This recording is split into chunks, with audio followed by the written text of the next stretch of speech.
In today's video, you'll learn how to be extremely likable, whether you're an energetic extrovert or a soft-spoken introvert. We'll cover how to make an amazing first impression and how to turn that first impression into deep relationships with people that love and admire you. People often ask us, what do I say in conversation? But just as important is how you say it. To see what I mean, watch this quick 10-second clip of Brad Pitt. Try to take note of what you see that's charismatic. Brad, congratulations, your first time out on track in front of a crowd.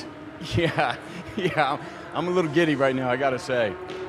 And it's just great to be here, man. We're just having such a laugh. Brad is certainly helped by the fact that he's extremely good looking. But beyond that, there's 4 charismatic habits jammed into those 10 seconds. These habits will make you more charming no matter what you look like. They are listening with warm, soft eye contact, a Duchenne smile, meaning a smile that reaches your eyes, making the outer edges wrinkle, speaking through a smile, and using expansive gestures. Expansive meaning your elbows don't stay glued to your sides. If all you take from this video is those 4 habits, you'll already be above average in charisma. This doesn't mean you have to plaster a smile on 24/7 to be charismatic. For example, when you're telling a story, you want to embody the emotions of each character. But when you get back to talking about something happy or funny, bring back that Duchenne smile. For an example of what this looks like, watch Brad in this next clip. He's talking about trying to sneak a spoken line into his first movie role as an extra. I got to this actress at the end and I poured her drink, and then I looked at her and I said, "Would you like anything else?" She looked at me and went, the first AD goes, cut.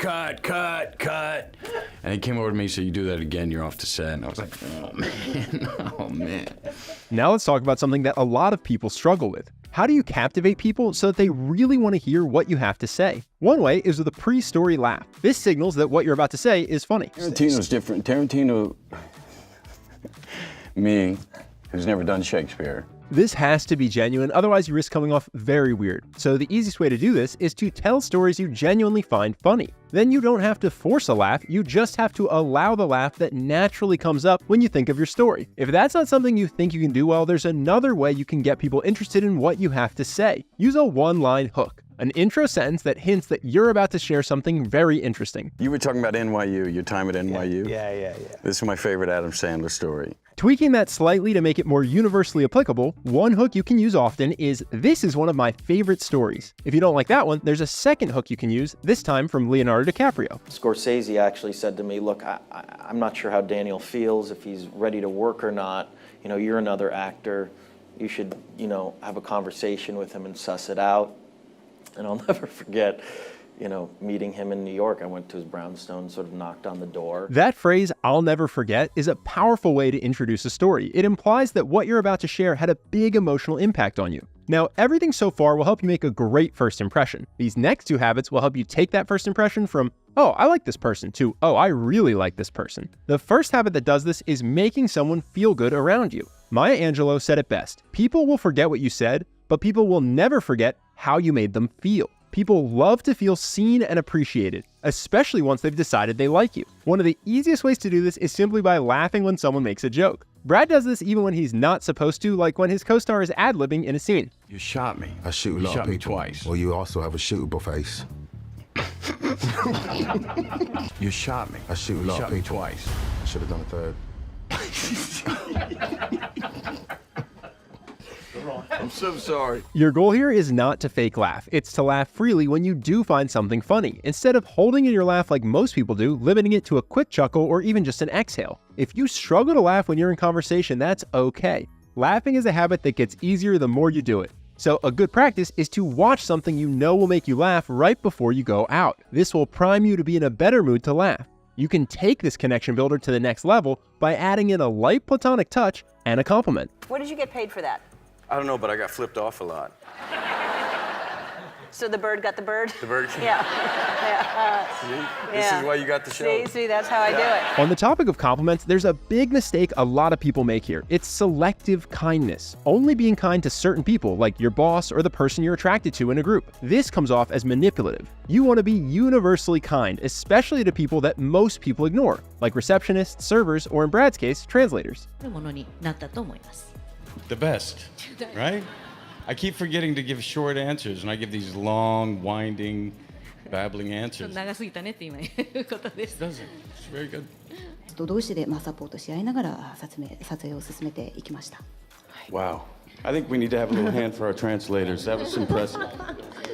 拍手をしてくださいということなんですけど。Most people in conversation try to elevate themselves. This self-focus can be off-putting and it can create a feeling of neediness or desperation. It's counterintuitive, but when you're willing to elevate other people, it shows self-confidence and it makes people want to be around you. We've covered compliments in detail in other videos, but just to quickly review, the best compliments will be something you genuinely appreciate about the other person, something they take pride in, and ideally something they don't hear often. This is especially powerful if they respect you in the area you're complimenting. But I gotta tell you, when you tell me I did good in Uncut Gems, that feels good.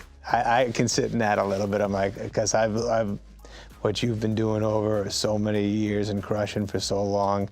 When you tell me I'm doing something good. Now, while compliments are a fantastic way to make people feel good, if all you do is compliment, it will get boring and predictable. So you want to mix in humor as well, specifically playful teasing. I want to thank my co-stars, Leo, Margot Robbie's feet, Margaret Qualley's feet, Dakota Fanning's feet. Seriously, Quentin has separated more women from their shoes than the TSA. One tip for teasing, try to calibrate to the other person. If they seem sensitive after you tease them once, go light on them. If they laugh loudly and tease you back or play along, you're good to lean into it. A second tip with teasing, tease yourself too. This lets people know that it's all in fun and you aren't actually mocking them. For example, in that same speech where Brad teases Quentin Tarantino for his foot fetish, he teases himself for being single. I gotta add this to my Tinder profile. The last habit we'll cover today has the potential to create lifelong bonds. When someone you care about is dealing with something difficult, be a shield in their shield wall. Sometimes people go through things that are hard to handle alone. If you can be there to support them through it, they'll remember you forever. For example, Brad dated Gwyneth Paltrow in the 90s. During that time, Harvey Weinstein made a pass at Gwyneth while he was her boss. I told him right away, and I was very shaken by the whole thing. And I had 2 movies. I'd signed up to do 2 movies with him.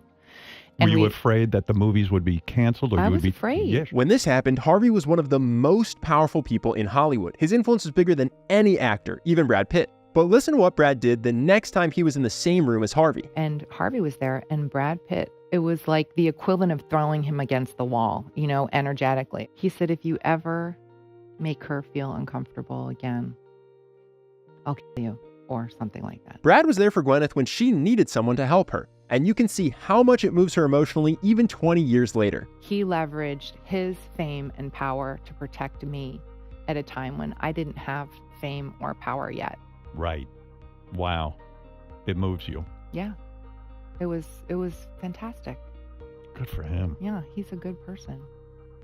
Oh, you must have just, you know. People remember who is there for them when life gets hard. A small inconvenience or sacrifice on your end can have a huge emotional impact on someone else. Now that said, it's important to recognize that not everyone you go out of your way to help will stay in your life, or even be grateful for it in the moment. But over a lifetime, if you make it a habit to be there to help and support the people you care about, you will end up with some amazing relationships. Okay, let's quickly run through today's tips to help them stick. First, strengthen your first impression with charismatic body language. Make warm, soft eye contact, speak through a smile, let that smile reach your eyes, and use expansive gestures when you speak. As the conversation progresses, you can capture people's attention using a pre-story laugh or a one-sentence hook. Once you've made a charismatic first impression, you want to make sure people feel good around you. This can be done with kindness and compliments or by making them laugh. And once you've established a relationship with someone, keep an eye out for when they're going through something difficult and try to support them. Now, there's a lot of advice in this video, and it can be overwhelming to know where to start and how to actually implement it. After all, you don't just want to learn charisma facts,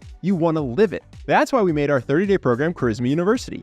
It's a step-by-step video course that comes with a daily action guide to show you how to take what you're learning and turn it into unthinking habit so that you start to radiate confidence and charisma naturally without trying. The program comes with a 60-day money-back guarantee, so if you don't think it's worth every penny, you can just give yourself a refund from inside the program. We've had thousands of people go through Charisma University, and the average review they give us is a 9 out of 10. Here's the type of impact members get from the program in their own words. The term life-changing is thrown around a lot when online personal development courses, and I can't think of any course I've taken that I would describe that way, except for this one. I couldn't recommend this course more. The wonderfully simple actions yield incredible results and make you feel so much better about yourself. It has truly been incredible. I've instantly had results that seem insane. So many more meaningful connections, my friendships have improved, and my interactions with total strangers are a new, exciting, fulfilling thing. I want to recommend this to everyone. This should be in our basic education system. I had an interview on day 8 when we had the visualization action guide, and I couldn't have been more happy with the results. I walked into the interview feeling so confident. Everything I imagined down to the laughter of others came true,